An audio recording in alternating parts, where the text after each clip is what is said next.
Et là, on est aujourd'hui le 23 dans le mois d'Elul, on est dans la dernière semaine de l'année. Et si vous avez bien remarqué, il y a 3 grands rabbins qui ont quitté le monde en cette semaine.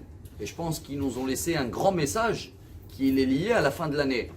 Et hier, c'était l'Aïloula de Rav Sitruk, Zecher Tzadik Livracha, décédé 2016. Aujourd'hui, c'est l'Aïloula de Rav Getz, le grand rabbin du Kotel, décédé 1995, que toute sa vie aussi il cherchait dans les tunnels pour trouver les ustensiles du temple pour pouvoir construire le 3e temple.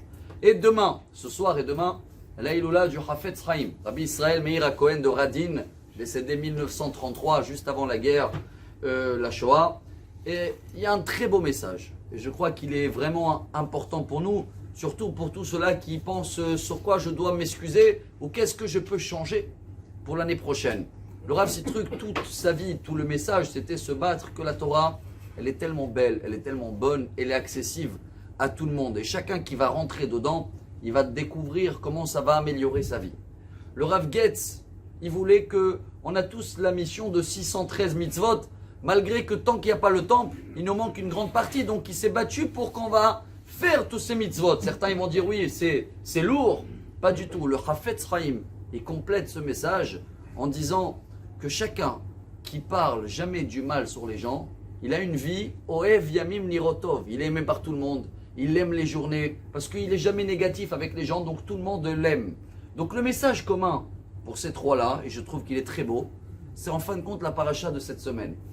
C'est vrai qu'en la semaine dernière, on a vu qu'il y a les bénédictions, il y a les malédictions. Il n'y avait pas du choix. Dans la paracha de cette semaine, le dernier message de l'année, Moshe Rabbeinu pousse le peuple d'Israël au Bacharta Bachaim. Choisis le bon chemin. Et pour quelle raison? Parce que le bon chemin, la Torah, c'est comme un bon vin. C'est comme une belle musique. Plus tu découvres, plus tu goûtes, plus tu vois qu'il n'y a pas une autre manière de vivre heureux sans avoir la Torah. C'est pas pour rien que Shlomo Ameler, dans les Proverbes, 4e chapitre, il dit qu'il est kartov natati lachem, torati al ta'azorvu. Pour bien comprendre ce message, et comme ça, voilà, je vais demander pardon, parce que si dans l'année, je croyais que c'était dur la religion, la Torah, c'est compliqué et tout, je suis trempé de valises. On termine avec cette histoire, et c'est le chauffard qui va nous réveiller pour ce domaine, je parle pour moi-même. Il y avait quelqu'un qui il devait voyager, il avait une valise remplie des diamants, et il en gardait bien sûr dans le coffre et tout, et pour qu'il évite passer la douane, on l'a dit vite fait, va à l'hôtel, on arrive avec la valise. Quelques temps après, le livreur, il arrive avec une grande valise comme ça, il le dépose devant, il dit merci, payez-moi. Et l'autre, il dit oh là là, qu'est-ce qu'il y a? Il a dit vous êtes trempé de valise, la mienne elle est toute légère, c'est des diamants. Chers amis, il y en a qui arrivent après 120 ans, ils croient que la Torah c'est très dur. Mais non, c'est des diamants, c'est très léger, c'est très beau. Voilà le message de ces 3 grands rabbins. Alors venez, on va sonner le chauffard et on va se réveiller. Comme ça, au cas où cette année, on a fait les choses durement et on croyait que c'est du fardeau.